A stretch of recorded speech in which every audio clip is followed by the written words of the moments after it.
नमस्कार दोस्तों, स्वागत है आपका स्टडी विद केशव में। आज के इस वीडियो में हम चर्चा करेंगे बौद्ध धर्म से संबंधित ऐसे प्रश्नों पर जो बहुत इंपॉर्टेंट है और एग्जाम्स में कई बार पूछे गए हैं। तो शुरू करते हैं। पहला प्रश्न हमारा है, गौतम बुद्ध का जन्म किस स्थान पर हुआ था? ये आरआरबी एनटीपीसी 2021 में पूछा गया है। इसका उत्तर है लुम्बिनी, जो कि नेपाल में स्थित है। ये लुम्बिनी है, ये वो मंदिर है। दूसरा प्रश्न है, बुद्ध एक छोटे गण से संबंधित थे जिसे क्या कहा जाता था? तो उन्हें कहा जाता था शाक्य गण। ये भी नेपाल में स्थित है। अगला प्रश्न है हमारा, माना जाता है कि गौतम ने अंतिम ज्ञान प्राप्त करने के लिए बोध गया जाने से पहले 6 वर्षों तक शुद्ध मन से ध्यान किया था। तो वो स्थान कौन सा है? वो स्थान है प्रागबोधि, जो कि आज के बिहार में स्थित है और उसे डुंगेश्वरी केव के नाम से भी जाना जाता है। ये एक पर्वत है। अगला प्रश्न है हमारा, गौतम बुद्ध ने निम्नलिखित में किस नगर में ज्ञान प्राप्त किया था? वो नगर है बोध गया। ये भी बिहार में स्थित है। अगला प्रश्न है हमारा, निम्नलिखित में से कौन सा बौद्ध ग्रंथ बुद्ध के पूर्व जन्मों से संबंधित कथाओं का संग्रह है? तो वो ग्रंथ है जातक ग्रंथ। अगला प्रश्न है हमारा, गौतम बुद्ध ने अपना पहला उपदेश किस स्थान पर दिया था? तो वो स्थान था, पहला उपदेश सारनाथ में दिया था, जो कि आज के यूपी में स्थित है। यही है वो जगह। अगला प्रश्न है हमारा, गौतम बुद्ध ने किस भाषा में उपदेश दिए थे?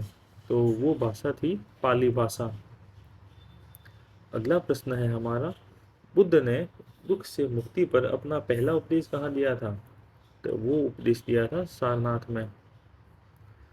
अगला प्रश्न हम देखते हैं, किस वास्तुकला में मुख्यतः चैत्य, विहार, स्तूप और स्तंभ शामिल होते हैं?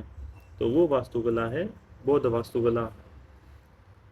अगला प्रश्न है, बुद्ध ने किस आयु में परिनिर्वाण या महापरिनिर्वाण को प्राप्त किया था, जिसे कहते हैं मृत्यु? तो इनकी मृत्यु हुई थी 80 वर्ष में, जो कि हुई थी कुशीनगर में।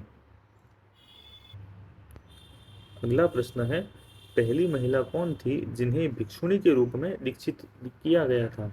ये प्रश्न हमारे देखो कई बार पूछा गया है और इसका उत्तर है महाप्रजापति गौतमी। ये महात्मा बुद्ध की मौसी भी थी। अगला प्रश्न है, त्रिपिटक का कौन सा भाग बुद्ध की पारस्परिक शिक्षाओं को संग्रहित करता है? इसका उत्तर हमारा हो जाएगा सुत्त पिटक। त्रिपिटक मतलब ज्ञान की 3 पिटारे। इनमें एक आता है विनय पिटक, दूसरा आता है अभिधम पिटक और तीसरा आता है सुत्त पिटक। ये सबसे बड़ा है, ये सबसे बड़ा है सुत्त पिटक। विनय पिटक में बता दी, विनय पिटक में नियम नियम कायदे हैं। अभिधम पिटक में बौद्ध धर्म के सिद्धांतों का वर्णन है और सुत्त पिटक में सी शिक्षाएं हैं। अगला प्रश्न है, निम्नलिखित में से कौन सा स्थान बौद्धों की तीर्थ स्थल में से एक नहीं है? तो बोध गया होता है, सारनाथ है, कुशीनगर भी है। तो हमारा उत्तर हो जाएगा ग्वालियर। अगला प्रश्न है, निम्नलिखित में से किस बौद्ध स्थल पर महिलाओं को पहली बार संघ में दीक्षित किया गया था?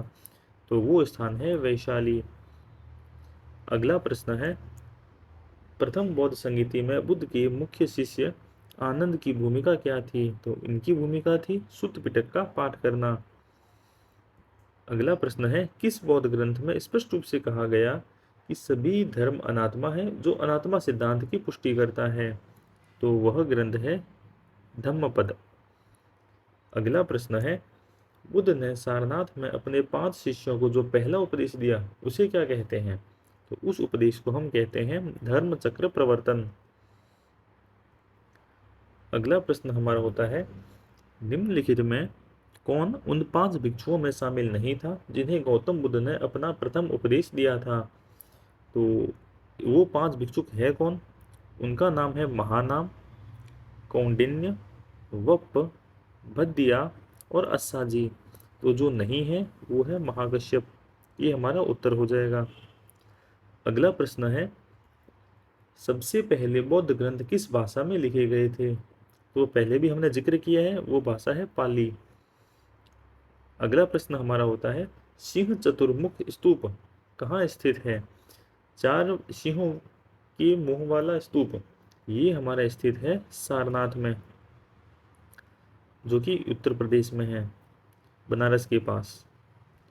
अगला प्रश्न है हमारा एक बौद्ध ग्रंथ के अनुसार 6वीं से 4वीं शताब्दी ईसा पूर्व के दौरान प्राचीन भारत में कितने गणराज्य या राज्य जिन्हें महाजनपद कहा जाता है? तो आप ये गौर करो कि ये देखो कितनी बार पूछा गया है, 1 2 3 बार तो आ ही गया ये। इसका उत्तर हमारा हो जाएगा 16। अगला प्रश्न हमारा होता है निम्नलिखित में किस बौद्ध ग्रंथ में बौद्ध भिक्षुओं और भिक्षुणियों के नियमों का उल्लेख है? पहले भी हमने जिक्र किया है, विनय पिटक वो है जिसमें नियमों का उल्लेख किया गया है। अभिधम्म पिटक वो है जहाँ पर बौद्ध धर्म के सिद्धांतों का उल्लेख होता है, और सुत्त पिटक वो है जहाँ पर शिक्षाएं हैं। अगला प्रश्न हमारा है निम्नलिखित में से कौन बुद्ध का शिष्य नहीं था? तो इसका उत्तर हमारा है ये 3 इनके शिष्य थे और ये इसका शिष्य नहीं था सुसीम, तो ये हमारा उत्तर हो जाएगा। अगला प्रश्न हमारा है निम्नलिखित में कौन से बौद्ध संगीति और उनके स्थान सही रूप से मेल खाते हैं? ये भी इंपॉर्टेंट क्वेश्चन है, मार्क कर लेना इसे। देखो प्रथम बौद्ध संगीति हुई थी राजगृह में, जो कि सही है। दूसरी बौद्ध संगीति हुई थी वैशाली में। तीसरी बौद्ध संगीति हुई थी पाटलिपुत्र में, और चौथी बौद्ध संगीति हुई थी कश्मीर में। तो हमारा सही क्या बैठ रहा है सेट? राजगृह। इस प्रश्न का सही उत्तर है राजगृह। अगला प्रश्न है हमारा निम्नलिखित में कौन सा बौद्ध स्थल उत्तर प्रदेश में स्थित है? तो इसके लिए हम बता दें कार्ले आता है महाराष्ट्र में, सारनाथ आता है यूपी में, अमरावती आता है आंध्र प्रदेश में, और सांची आता है मध्य प्रदेश में। तो हमारा उत्तर हो जाएगा यूपी वाला, जो कि है सारनाथ, यही है वो। ये वीडियो हमारा आज का यहीं खत्म होता है। उम्मीद है आपको ये वीडियो अच्छा लगा होगा, और आगे भी हम इसी तरह वीडियो लाते रहेंगे। कमेंट में आप ज़रूर बताना आपके कितने उत्तर सही हुए हैं। चलिए फिर मिलते हैं।